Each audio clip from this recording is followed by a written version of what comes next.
Bonsoir à tous, bienvenue sur Voyage au bout de la nuit. Ça commence les bafouilles, on y va en chœur, c'est cool.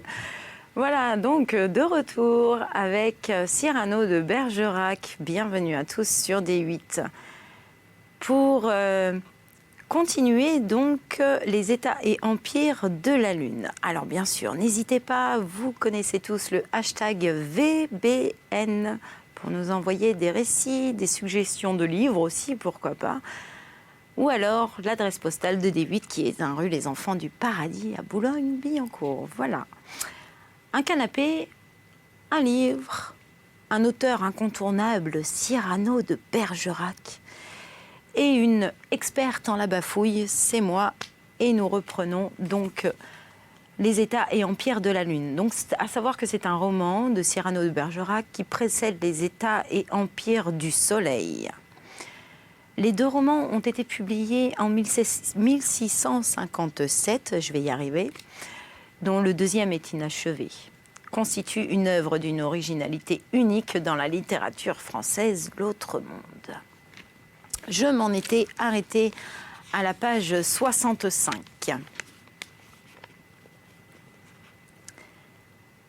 Elle s'habitua quelque temps dans une grotte et comme un jour elle se promenait, balançant, si elle serait fâchée d'avoir perdu la compagnie des siens, ou si elle en serait bien aise, elle aperçut un homme qui abattait du gland. La joie d'une telle rencontre la fit voler en embrassements. Elle en reçut de réciproques, car il y avait encore plus longtemps que le vieillard n'avait vu de visage humain. C'était Enoch, le juste. Ils vécurent ensemble, et sans que le naturel impire de ses enfants et l'orgueil de sa femme l'obligea de se retirer dans les bois. Ils auraient achevé ensemble de filer leurs jours avec toute la douceur dont Dieu bénit le mariage des justes. Là, tous les jours, dans les retraites les plus sauvages de ces affreuses solitudes, ce bon vieillard offrait à Dieu, d'un esprit épuré, son cœur en holocauste, quand de l'arbre de science que vous savez, qui en est ce jardin, un jour étant tombée une pomme dans la rivière au bord de laquelle il est planté. Elle fut portée à la merci des vagues hors le paradis, en un lieu où le pauvre Enoch, pour sustenter sa vie, prenait du poison à la pêche. Ce beau fruit fut arrêté dans le filet. Il le mangea. Aussitôt, il connut où était le paradis terrestre et, par des secrets que vous ne sauriez concevoir si vous n'avez mangé, comme lui, de la pomme de conscience, il vint demeurer. Il faut maintenant que je vous raconte la façon dont j'y suis venue. Vous n'avez pas oublié, je pense, que je me nomme Élie, car je vous l'ai dit naguère. Vous saurez donc que j'étais en votre monde et que j'habitais avec Élisée, un Hébreu comme moi, sur les bords de Jourdain, où je vivais, parmi les livres, d'une vie assez douce pour ne la pas regretter, encore qu'elle s'écoulât. Cependant, plus la lumière de mon esprit croissait, plus croissait aussi la connaissance de celle que je n'avais point. Jamais nos prêtres ne me ramentevaient Adam que le souvenir de cette philosophie parfaite qu'il avait possédée ne me fit soupirer. Je désespérais de la pouvoir acquérir, quand un jour, après avoir sacrifié pour l'expiation des faiblesses de mon être mortel, je m'endormis et l'ange du Seigneur m'apparut en songe. Aussitôt, je fus éveillée. Je ne manquais pas de travailler aux choses qu'il m'avait prescrites. Je pris de l'aimant environ 2 pieds en carré. Et je mis au fourneau, puisque lorsqu'il fut bien purgé, précipité et dissous, j'en tirai l'attractif calciné tous ces élixirs et le réduisis en un morceau de la grosseur environ d'une balle médiocre. Ensuite de ces préparations, je fis construire un chariot de fer fort léger et de là à quelques mois, tous mes engins étant achevés, j'entrai de mon industrieuse charrette. Vous me demeurez possible. À quoi bon tout cet attirail? Sachez que l'ange m'avait dit en songe que si je voulais acquérir une science parfaite comme je la désirais, je montasse au monde de la lune, où je trouverais dedans le paradis d'Adam, l'arbre de science. Parce qu'aussitôt que j'aurais tâté de son fruit, mon âme serait éclairée de toutes les vérités dont une créature est capable. Voilà donc le voyage pour lequel j'avais bâti mon chariot. Enfin, je montai dedans, et lorsque je fus bien ferme et bien appuyé sur le siège, je ruai fort haut en l'air cette boule d'aimant. Or, la machine de fer que j'avais forgée tout exprès, plus massive au milieu qu'aux extrémités, fut enlevée aussitôt et dans un parfait équilibre, à cause qu'elle se poussait toujours plus vite par cet endroit-là. Ainsi donc, à mesure que j'arrivais où l'aimant m'avait attiré, et dès que j'étais sauté jusque-là, ma main le faisait repartir. Mais l'interrompis-je. Comment lanciez-vous votre balle si droit au-dessus de votre chariot qu'il ne se trouva jamais à côté? Je ne vois point de merveille en cette aventure, me dit-il, car l'aimant, poussé qu'il était en l'air, attirait le fer droit à soi. Et par conséquent, il était impossible que je montasse jamais à côté. Je vous confesserai, bien que tenant ma boule à ma main, je ne laissais pas de monter, parce que le chariot courait toujours à aimant que je tenais au-dessus de lui. Mais la saillie de ce fer pour embrasser ma boule était si vigoureuse qu'elle me faisait plier le corps en 4 doubles, de sorte que je n'osais tenter qu'une fois cette nouvelle expérience. À la vérité, c'était un spectacle à voir bien étonnant, car le soin avec lequel j'avais poli l'acier de cette maison volante réfléchissait de tous côtés la lumière du soleil si vive et si aiguë que je croyais moi-même être emporté dans un chariot de feu. Enfin, après avoir beaucoup rué et volé après mon corps, j'arrivai, comme vous avez fait, en un terme où je tombais vers ce monde-ci. Et parce que, qu'en cet instant, je tenais ma boule bien serrée entre mes mains, mon chariot dont le siège me pressait pour approcher de son attractif ne me quitta point. Tout ce qui me restait à craindre était de me rompre le col. Mais pour m'en garantir, je rejetais ma boule de temps en temps, afin que ma machine, se sentant naturellement ratirée, prit du repos et rompit ainsi la force de ma chute. Puis, enfin, quand je me vis à 200 ou 300 toises près de terre, je lançai ma balle de tous côtés à fleur du chariot, tantôt d'essa, tantôt de là, jusqu'à ce que mes yeux le découvrirent. Aussitôt, je ne manquai pas à la ruer dessus, et ma machine l'ayant suivi, je me laissai tomber tant que je me discernais près de briser contre le sable, car alors je la jetai seulement un pied par-dessus ma tête. Et ce petit coup-là éteignit tout à fait la roideur que lui avait imprimée la précipice, de sorte que ma chute ne fut pas plus violente que si je fusse tombée de ma hauteur. Je ne vous représenterai point l'étonnement dont me saisit la rencontre des merveilles qui sont séants, parce qu'il fut à peu près semblable à celui dont je viens de vous voir consterné. Vous saurez seulement que je rencontrai dès le lendemain l'arbre de vie, par le moyen duquel je m'empêchais de vieillir. Il consomma bientôt et fit exhaler le serpent en fumée, à ces mots. « Vénérable et sacré patriarche, lui dis-je, je serais bien aise de savoir ce que vous entendez par ce serpent qui fut consumé. »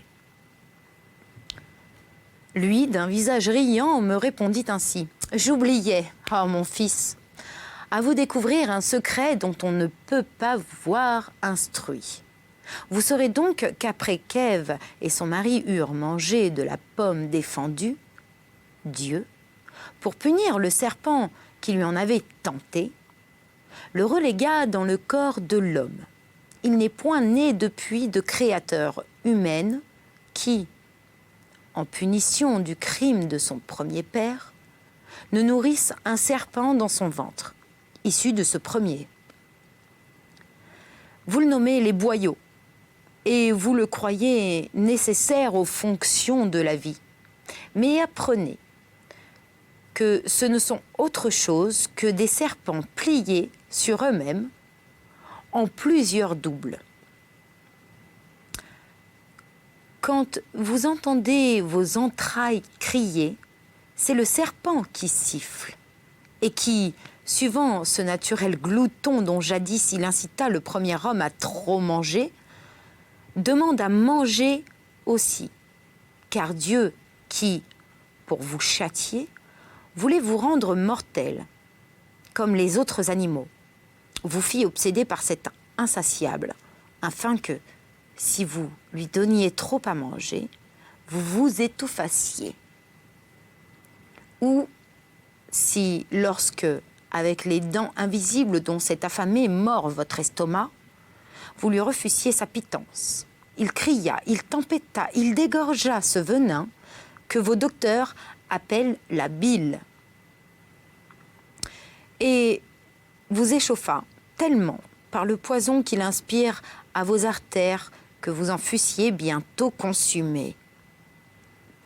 Enfin, pour vous montrer que vos boyaux sont un serpent que vous avez dans le corps, souvenez-vous qu'on en trouve un dans les tombeaux d'Esculape, de Scipion, d'Alexandre, de Charles Martel et d'Édouard d'Angleterre, qui se nourrissaient encore des cadavres de leurs hôtes. En effet, lui dis-je en l'interrompant, j'ai remarqué que comme ce serpent essaie toujours à s'échapper du corps de l'homme, on lui voit la tête et le col sortir au bas de nos ventres. Mais aussi Dieu n'a pas permis que l'homme seul en fût tourmenté. Il a voulu qu'il se bandât contre la femme pour lui jeter son venin.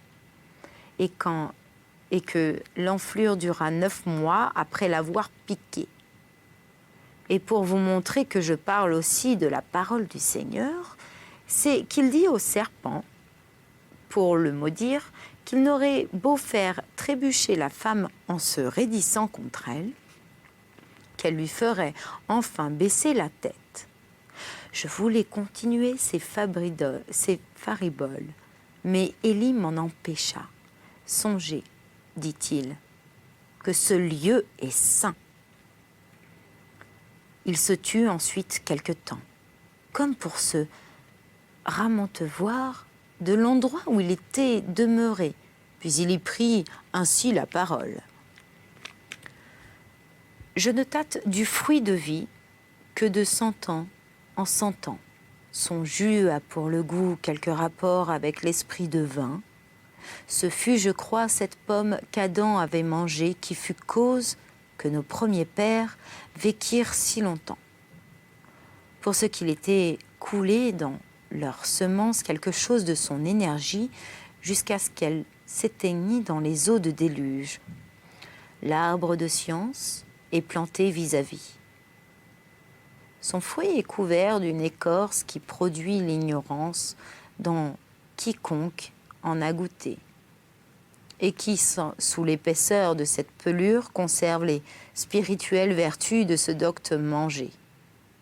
Dieu, autrefois, après avoir chassé Adam de cette terre bienheureuse, de peur qu'il n'en retrouvât le chemin, lui frotta les gencives avec des écorces. Il fut depuis ce temps-là plus de 15 ans à radoter et oublia tellement toutes choses que lui ni ses descendants jusqu'à Moïse ne se souvinrent seulement pas de la création. Mais les restes de la vertu de cette pesante écorce achevèrent de se dissiper par la chaleur et la clarté du génie de ce grand prophète.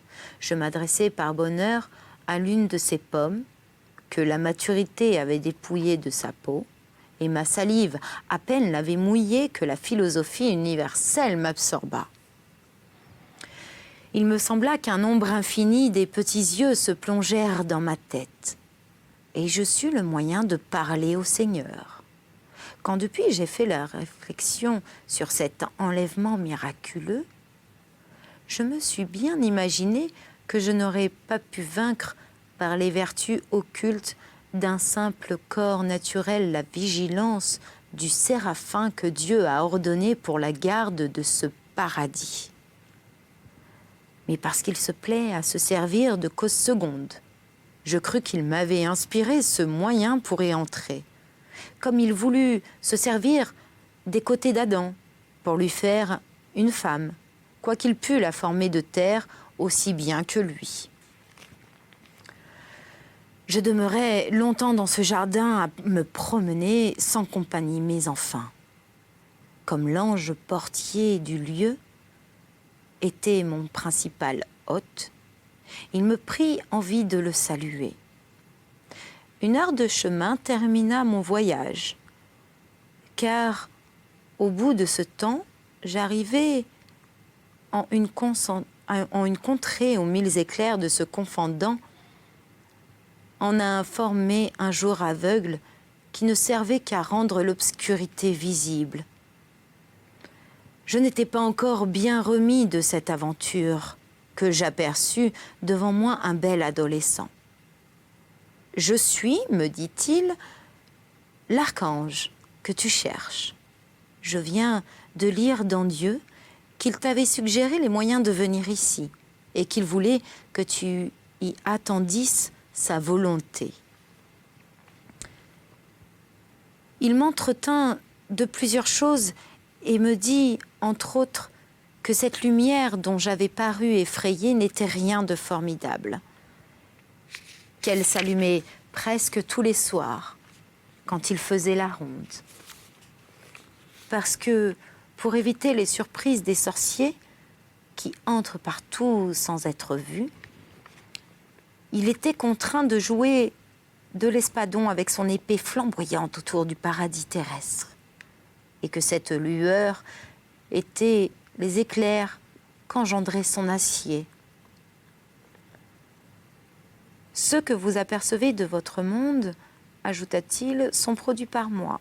Si quelquefois vous les remarquez bien loin, c'est à cause que les nuages d'un climat éloigné se trouvent disposés à recevoir cette impression, font rejaillir jusqu'à vous ces légères images de feu, ainsi qu'une vapeur autrement située se trouve propre à former l'arc-en-ciel. Je ne vous instruirai pas davantage, aussi bien la pomme de science n'est pas loin d'ici. Aussitôt que vous en aurez mangé, vous serez docte comme moi. Mais surtout, gardez-vous d'une méprise. La plupart des fruits qui pendent à ce végétan sont environnés d'une écorce de laquelle, si vous tâtez, vous descendrez au-dessous de l'homme, au lieu que le dedans vous fera monter aussi haut que l'ange. Élie en était là des instructions que lui avait données le séraphin quand un petit homme nous vint joindre. C'est ici cet Enoch dont je vous ai parlé, me dit tout bas mon conducteur. Comme il achevait ces mots, Enoch nous présenta un panier plein de je ne sais quel fruit semblable aux pommes de grenade qu'il venait de découvrir ce jour-là même, en un bocage reculé. J'en serai quelques-unes de mes poches par le commandement d'Élie lorsqu'il lui demanda qui j'étais. C'était une aventure qui mérite en plus long entretien, repartit mon guide. Ce soir, quand nous serons retirés, il nous contera lui-même les miraculeuses particularités de son voyage. Nous arrivâmes en finissant ceci sous une espèce d'ermitage fait de branches de palmiers ingénieusement entrelacées avec des myrtes et des orangers. Là, j'aperçus dans un petit réduit des morceaux d'une certaine philoselle, si blanche et si déliée qu'elle pouvait passer pour l'âme de la neige. Je vis aussi des quenouilles répandues çà et là. Je demandai à mon conducteur à quoi elles servaient. « À filer, me répondit-il. Quand le bon Enoch veut se débander de la méditation, tantôt il habille cette filasse, tantôt il en tourne du fil, tantôt il tisse de la toile qui sert à tailler des chemises aux 11 000 vierges. Il n'est pas que vous n'ayez quelquefois rencontré en votre monde je ne sais quoi de blanc qui voltige en automne. Environ la saison des semailles. Les paysans appellent cela coton de Notre-Dame. C'est la bourre dont Enoch purge son lin quand il le carde. Nous n'arrêtâmes guère sans prendre congé d'Enoch, dont cette cabane était la cellule, et ce qui nous obligea de le quitter si tôt fut que, de 6 en 6 heures, il fait oraison, et qu'il y avait bien cela qu'il avait achevé la dernière. Je suppliai en chemin Élie de nous achever l'histoire des Assomptions qu'il m'avait entamées, et lui dit qu'il en était demeuré, ce me semblait, à celle de Saint Jean l'Évangéliste. Alors, puisque vous n'avez pas, me dit-il, la patience d'attendre que la pomme de savoir vous enseigne mieux que moi toutes ces choses, je veux bien vous les apprendre. Sachez donc que Dieu, à ce mot, je ne sais pas, comme le diable s'en mêla, tant il y a que je ne pus pas m'empêcher de l'interrompre pour railler. Je m'en souviens, lui dis-je. Dieu fut un jour averti que l'âme de ces évangélistes était si détachée qu'il ne la retenait plus qu'à force de serrer les dents, et cependant l'heure, il avait prévu qu'il serait enlevé séant, étant presque expiré de façon que, n'ayant pas le temps de lui préparer une machine, il fut contraint de lui faire être virement sans avoir le loisir de lui faire aller. Élie, pendant tout ce discours, me regardait avec des yeux capables de me tuer. Si j'eusse été en état de mourir d'autre chose que de faim. Abominable, dit-il, en se reculant. Tu as l'impudence de railler sur les choses saintes. Au moins ne serait-ce pas impunément si le tout-sage ne voulait te laisser aux nations en exemple fameux de sa miséricorde. Va, impie, hors d'ici, va publier dans ce petit monde et dans l'autre, car tu es prédestiné à y retourner, la haine inconciliable que Dieu porte aux athées. À peine eut-il achevé cette imprécation qu'il m'empoigna et me conduisit rudement vers la porte. Quand nous fûmes arrivés proche un grand arbre, dont les branches chargées de fruits se recourbaient presque à terre. « Voici l'arbre de savoir. me dit-il, où tu auras puisé des lumières inconcevables sans ton irréligion.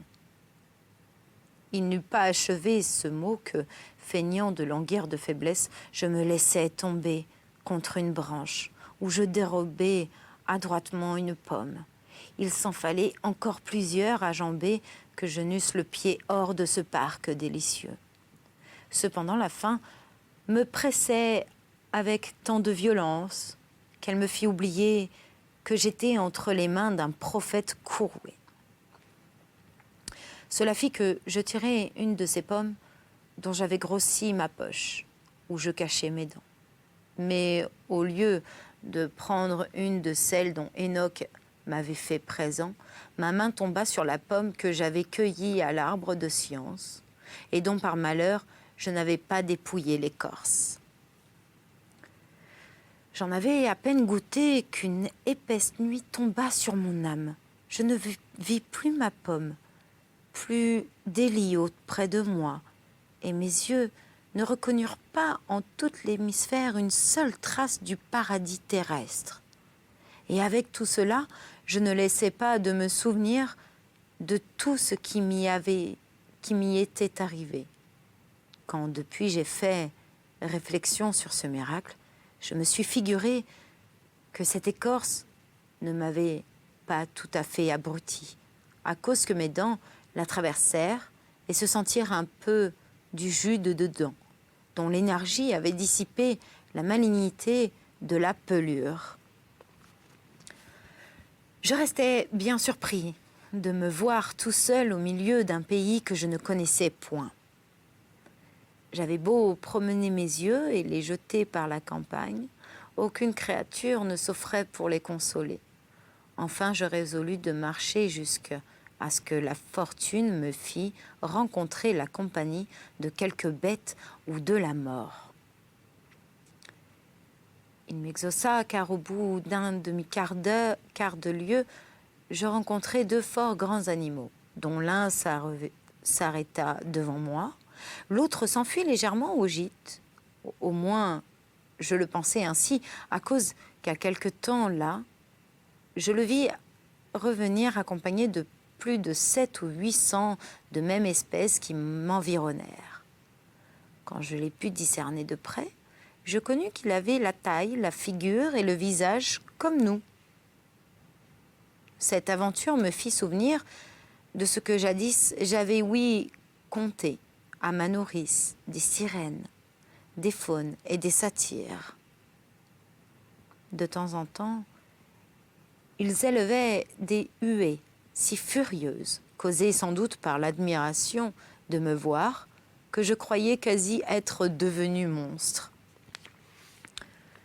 Une de ces bêtes hommes, m'ayant saisi par le col, de même que font les loups quand ils enlèvent une brebis, me jeta sur son dos et me mena dans leur ville. Je fus bien étonné lorsque je reconnus en effet que c'étaient des hommes, de n'en rencontrer pas un qui ne marchât à quatre pattes. Quand ce peuple me vit passer, me voyant si petit, car la plupart d'entre eux ont 12 coudées de longueur, et mon corps soutenu sur 2 pieds seulement, ils ne purent croire que je fusse un homme, car ils tenaient, entre autres, que la nature ayant donné aux hommes comme aux bêtes 2 jambes et 2 bras, ils s'en devaient sévir comme eux. C'est ici que s'achève Voyage au bout de la nuit. Nous reprendrons ce voyage avec ce bel œuvre de Cyrano de Bergerac dans une prochaine édition. En attendant, pour ceux qui vont travailler, je vous dis bon courage. Pour ceux qui vont se coucher, je leur souhaite de jolis rêves. Je vous embrasse tous. À très bientôt. Ciao.